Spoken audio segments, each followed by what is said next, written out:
Yo, this is the hats. Jedi Hall. Shout out to James Kalm. He's the coolest guy ever. Hey! He's got hella swag. If you're a cute girl, you should definitely go out with James, all right? That's right. I'll tell my wife. James got all the hot. Legend.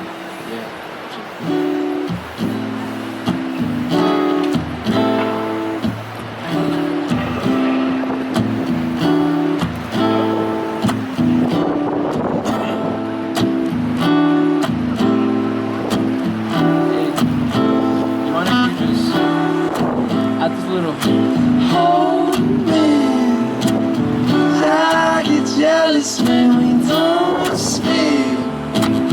So overzealous when you hold me. Summer seasons, you're my only, my own. I said thank you. Right there. Right there. I said thank you for the day. I said don't shut. Welcome back, gang. It is I, James Kalm, the half-assed reporter, the menace, the guy on the bike, and we're down here in Tribeca. We're gonna run into High Noon Gallery and take a little run through of a show by Tom Burckhardt, Fresh Flower. Stay tuned.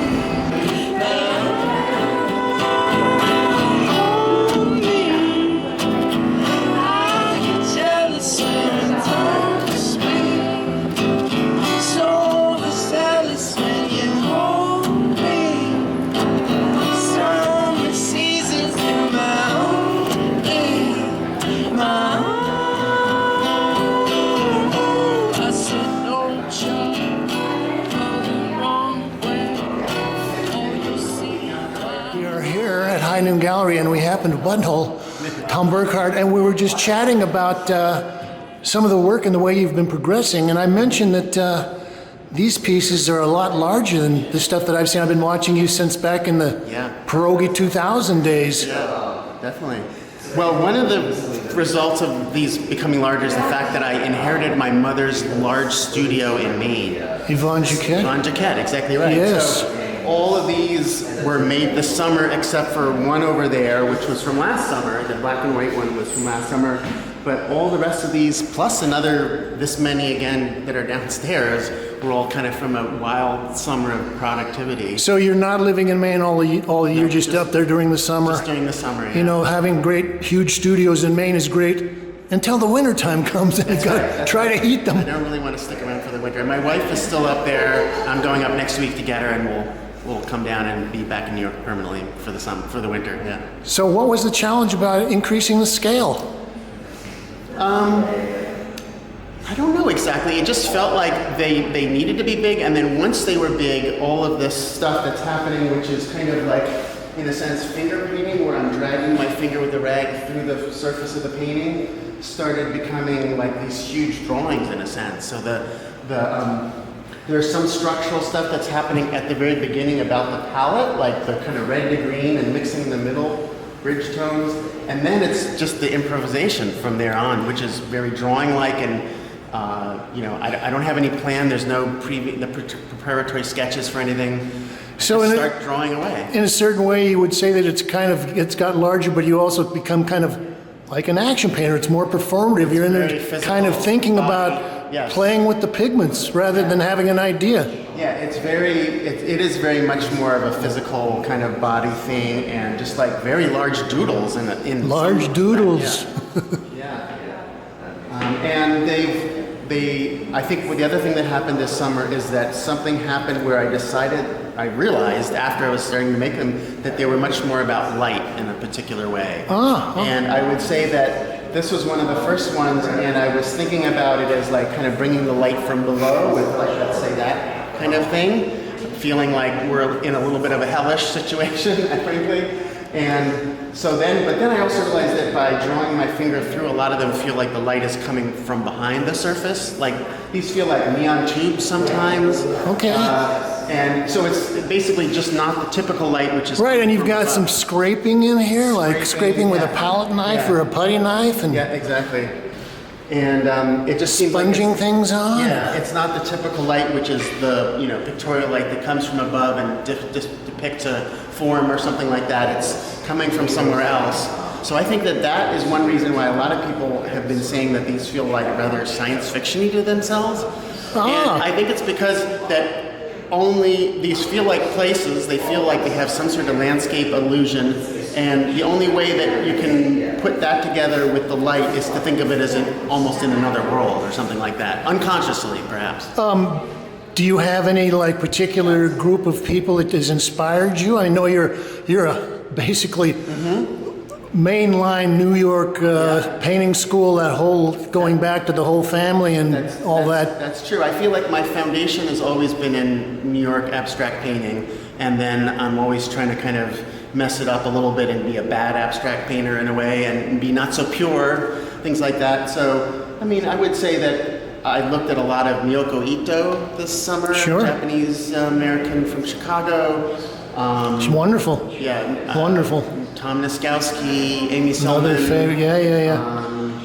I don't know. How Maybe about the other people have- Transcendental Painters? Yes, You looked at those absolutely. guys? Yeah, I looked at those guys, and I have a real big fascination with kind of spiritualist traditions in abstract painting. Yes. Although I don't have an honest belief in it myself. I'm kind of a spectator too. I'm a skeptic of it, but all those theosophists are. Madame Blavatsky and Rudolf Steiner and the Helma Aufklimmt and all those people. I just read a It's big a great biography of heritage. Steiner that just finished because I was really interested in that, and I kind of think it's nonsense, but I'm fascinated by it. Well, it could be nonsense, but a lot of people believe in it, and it's got a long tradition with especially the New York School and Kandinsky and Mondrian and Pollock was into all that stuff as well. Yeah, absolutely. Yeah. Okay, well, thank you, Tom. Sure. Congratulations on the show. Thank you. Let me walk around and look at the paintings and yak a little more. Thank you. Bye. Okay, well, let's take a little closer look at some of the paintings. We were just talking with Tom about his new project. Okay, so this piece is titled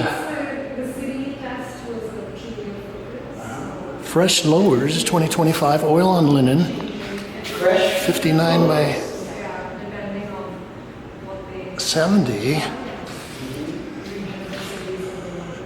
And, well, I was saying that Tom is getting a little more painterly. I've been watching the work since he was showing at Pierogi 2000, and at that point he was, well, yeah, actually, he was talking about he was making sculptures of abstract paintings. Oh, and then we've got some scraped lines in there.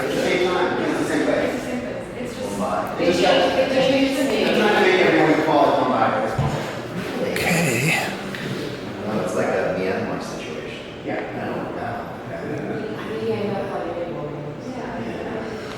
This is titled Der Gelbe Klang 2025, which I guess translates as the yellow sound. It's a big painting. This is 80 by 72. Like 6.5 by 6. Well, I was mentioning the Transcendental Painting Movement. And I think there was a guy, it was Lawrence Jackson, something like that, who I was kind of mentioning to Tom. And I was thinking there's a sense of this kind of, he was talking about science fiction-y or some kind of otherworld landscape. And the Transcendental Painters were all, most of them were located in Taos, New Mexico.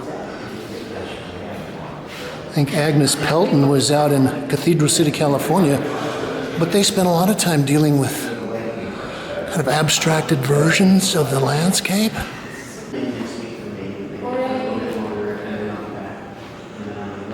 This is pretty interesting.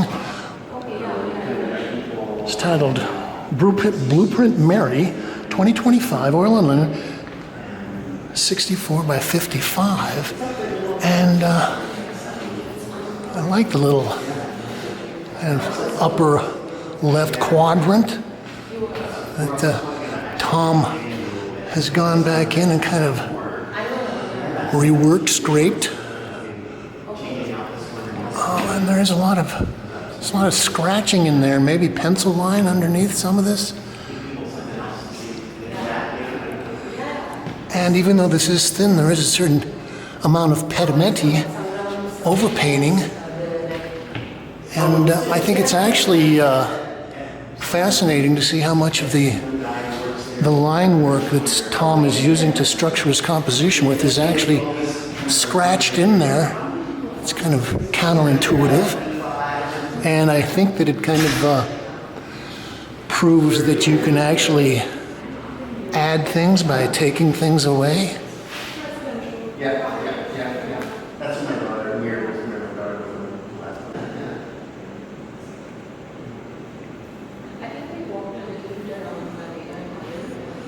This is titled Hermitage. Are you seeing it with them? It's another big painting, 70 by 80. How much longer are you here?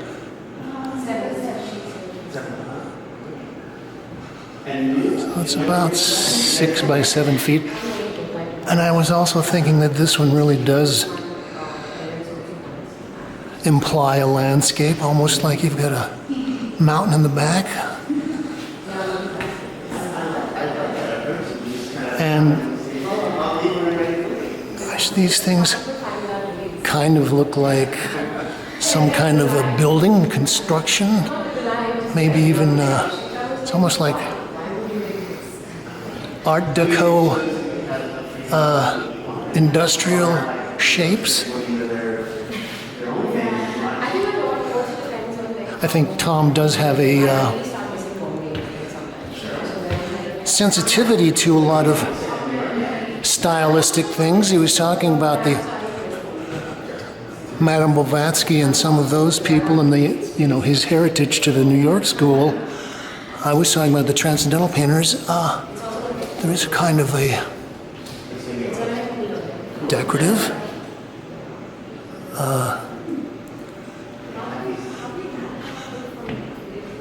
architectural kind of sense to these. More scraped lines.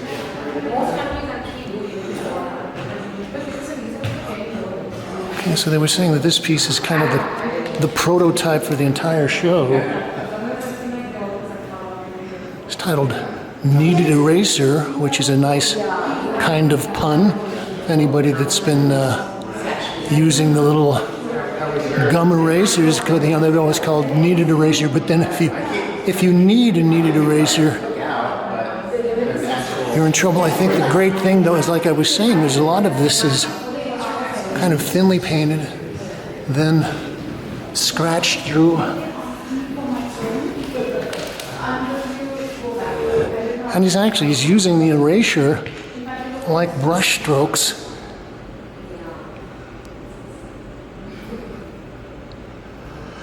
I remember one of the most memorable and impressive exhibitions that I saw at the Knoedler Art Gallery that eventually ended up being exposed as selling millions and millions of dollars worth of forgeries. But one of the shows that I saw there was Richard Diebenkorn works on paper. And one of the things that I marveled about Richard Diebenkorn's work was how he actually turned erasure into a wonderful, kind of a beautiful thing. So Tom was calling this a black painting, but it's not black. It's maybe sliding towards that side of things, but it's actually got a lot of violet, indigo, phthalo blue, some other colors.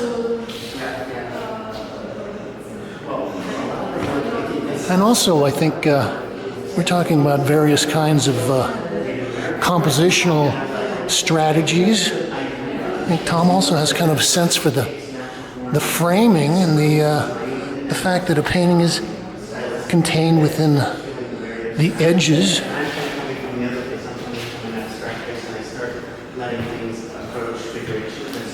Okay, yeah.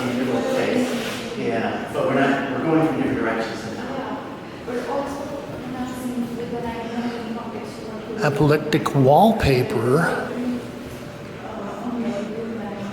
Okay, one of the things I like about this is the way that this composition shifts from a very open, kind of empty part in the upper right corner, and it seems to get thicker and darker and more layered and more pedimenti as you come down towards the lower left corner.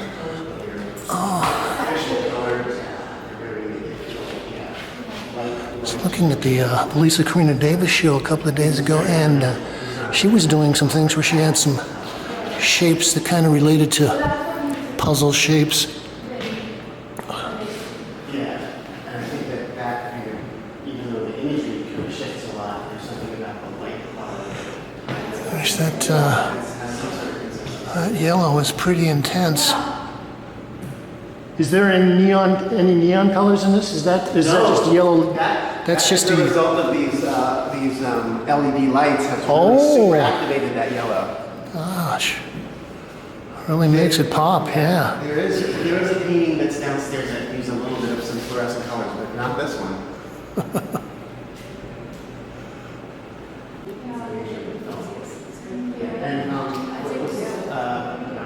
It's titled Pedestrian.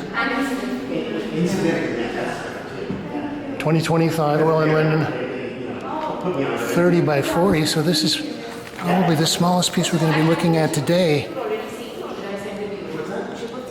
And I love the way that almost got these gradients in his colors. So you start out with kind of a faded, musty blue that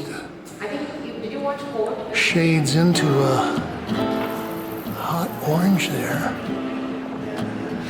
So I guess that he would start out with the yellow canvas and then start doing these gradients and things, and then using his finger to cut through the layers of pigment and produce his line. Okay, so this has been James Kalm reporting on FRESHF flowers. Okay, so we got a little joke there, FRESHF flowers here at high noon. Thank you. I said thank you for the day. I said don't go the wrong way. Oh, you'll see why we could try.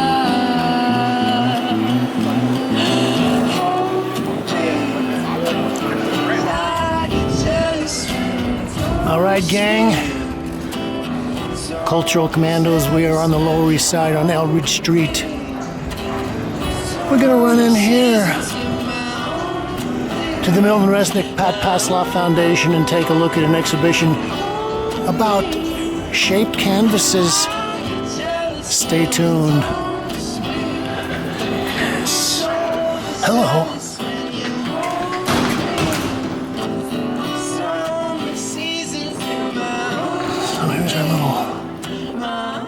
Wall titles for the show Building Models of the Shape of Painting, created by Saul Ostrow.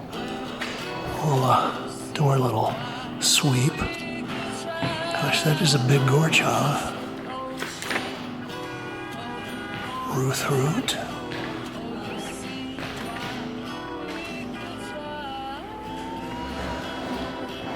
Gwenaël Kerlidou, I see on Facebook. Joanna Pousette-Dart. Well, we'll begin our running commentary with this piece by Ron Gorchov, and they're calling this Spice of Life 2017. So this is a late Gorchov. Saul has got 10 subtitles for this, and he's putting Ron in Shaping the Field. Ron Gorchov's satellite canvases curve outward, challenging flatness and inviting multi-angled engagement. Well, Ron was a Very nice guy. I would see him down in Red Hook every now and then. We'd go into Fairway Foods, and occasionally I would walk with him a few blocks up Van Brunt Street.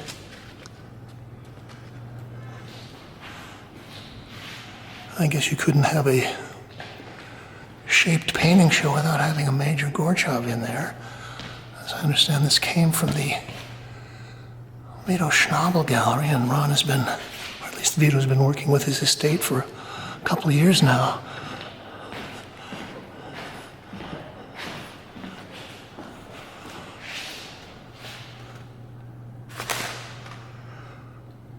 Okay, this is Ruth Root. It's untitled, 2025. Fabric, plexiglass, enamel paint, and spray paint. It's 99 by 52 and a half. Well, I've started seeing Ruth's work probably in Chelsea 15 years ago, but like a lot of people, she's kind of fallen off the radar somehow. So, but it's good to see this back. So Saul's saying this is rated under collage. Ruth Root combines the materiality of the supports with the sewn and patterned elements, blurring distinctions between object, surface, and image.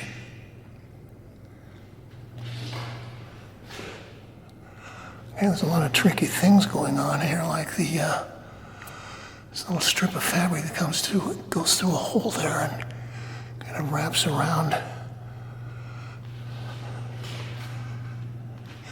Actually, the whole thing is kind of interesting. It's like two parts. You've got the upper part, which is almost looks like some strange kind of a suspension apparatus with the patterns and the fabric, and then you've got the second part, which is the lower. I guess that's probably the plexiglass part with the spray paint. That's fun.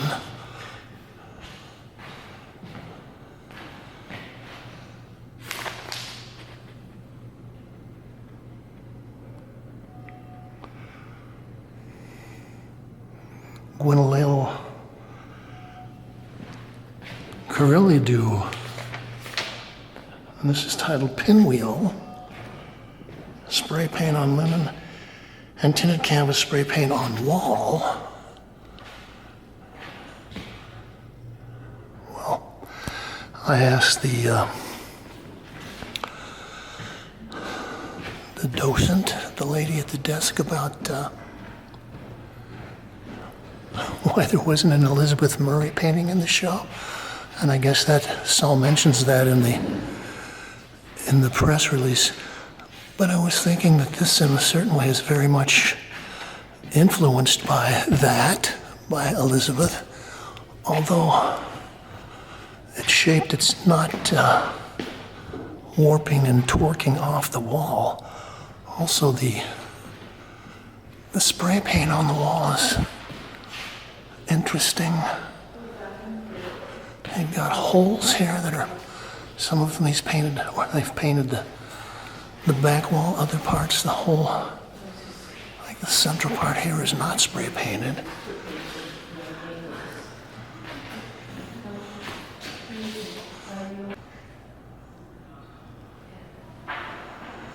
This is Joanna Pousette-Dart, 3-part variation number 2, 3 reds. It's 2015-2016.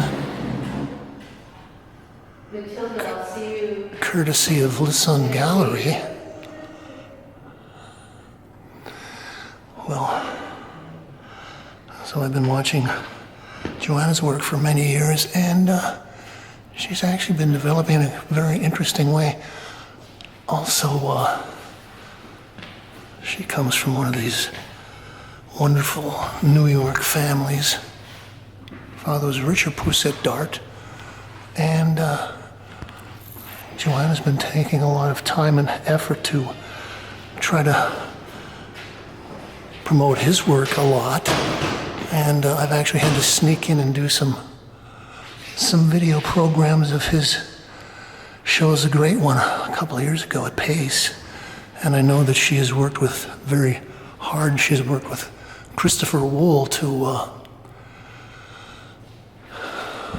put Richard Pousette-Dart back on the map as one of the main New York school painters. This is a very nice thing. Something about the shape is very organic. You know, the Gorchovs just seem to have this natural, wonderful saddle shape. And these kinds of arcs that Joanna's got sort of have the same effect.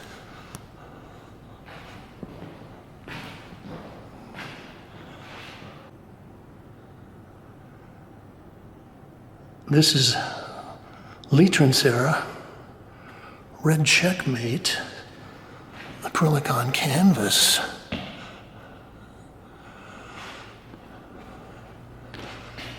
And gosh, that's a wonderful, immaculate surface. Liz definitely knows how to get a nice glossy surface. I was actually thinking this might have been automobile enamel, something like that. And, well, I was mentioning that Elizabeth Murray would be one of the typical people you would expect to be in a show like this. The other one I would think would be Frank Stella. And I think that in a certain way, Leah's kind of in the Stella-esque side of things. This is acrylic on canvas, 60 by 60 inches.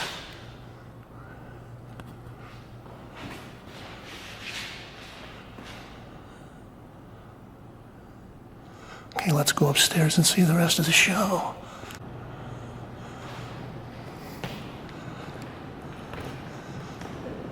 Hello.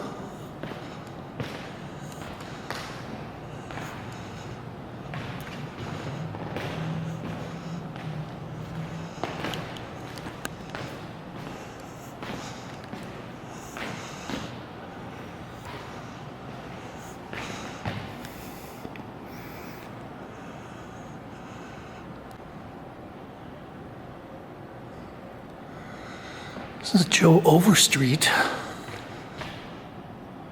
Untitled, 1982, acrylic on canvas construction, courtesy of Eric Firestone Gallery.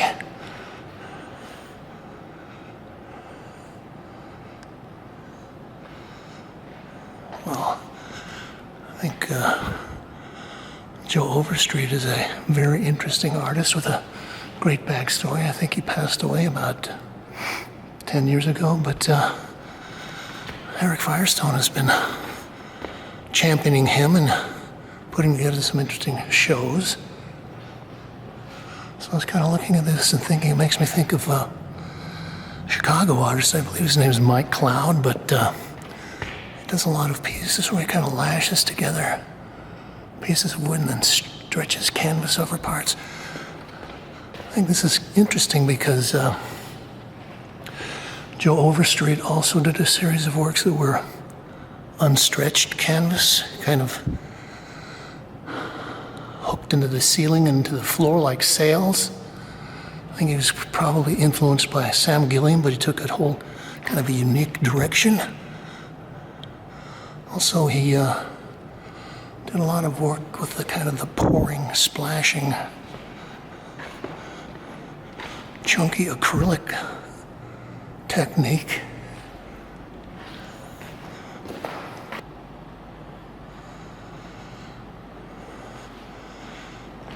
This is Harvey Quaytman, titled Paleologue, 1969. And this is very interesting. I've never seen any of his work from this period.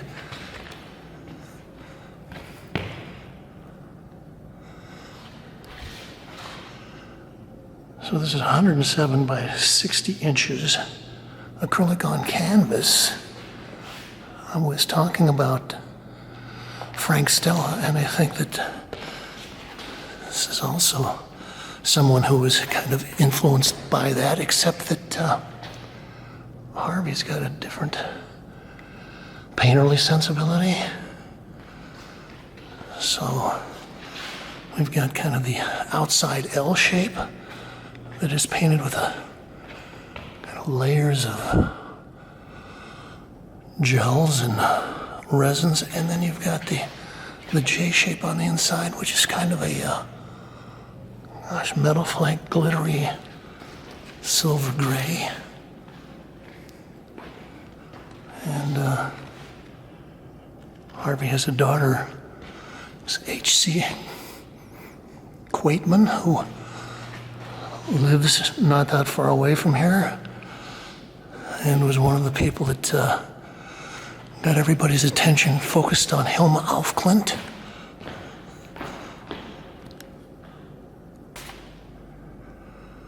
This is Russell Maltz, SP/ACCU-FLO 2013, flash of flow vinyl on 4 plywood plates, suspended from steel brackets.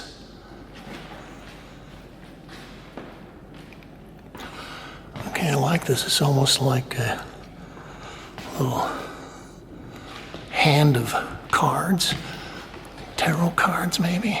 Okay, we've got our little metal bracket that's holding this all on.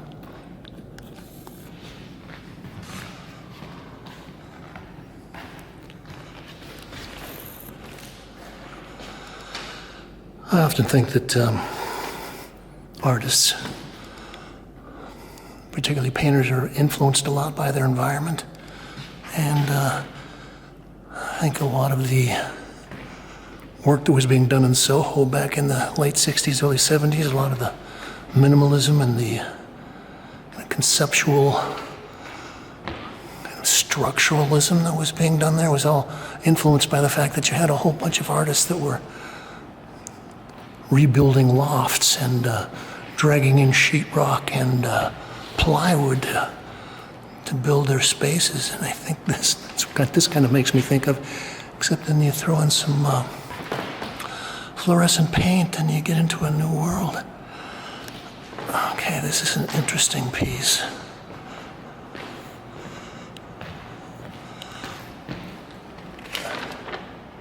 This is Ted Stamm, 5ZYB-001, Zephyr, 1982, oil on canvas, 13 by 90 inches. And, well, as you can see, they got this hung near the floor. And, well, I heard about Ted when I first got to New York back in 79, 80.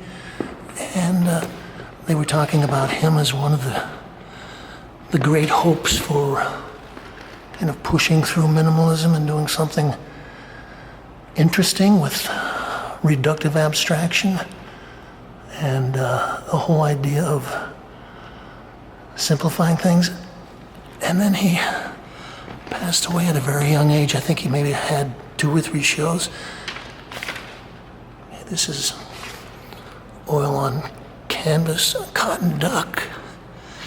And as I understand it, a lot of these were influenced by things that he would see in the street, especially parts of cars. Gosh, and right at the very top of the list of the 10 points that Saul has got, he's got Ted Stamm up there as architectural. Stamm's Zephyr series incorporates geometric precision and architectural placement to create a dialogue between the painting and the viewer's space. Okay.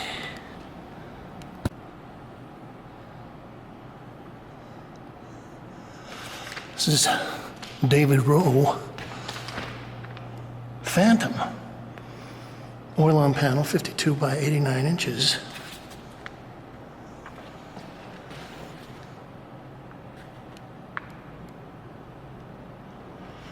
Okay, here's the little blurb that Saul put out on David Rowe. Literally uses the physical objects to crop and interrupt his imagery, and then assembles the fragments into sensical wholes. Okay, what does that mean? That he cuts these up and puts them back together again.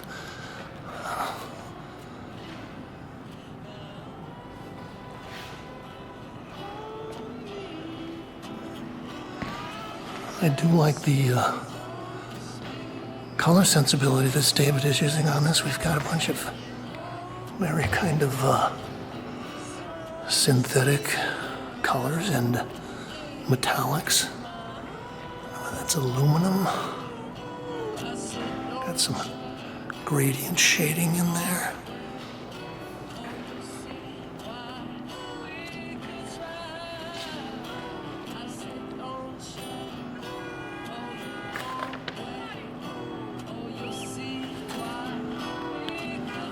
So this has been James Kalm reporting on building models, the shape of painting, curated by Saul Ostrow here at the Milton Resnick-Passlof Foundation on Eldridge Street. You can like this, share, link it up to all your social media sites. You can talk about it. You can leave your thoughts, ideas, comments, criticisms, and reviews below. But most importantly, what we want you to do is to say, thank you, Kate.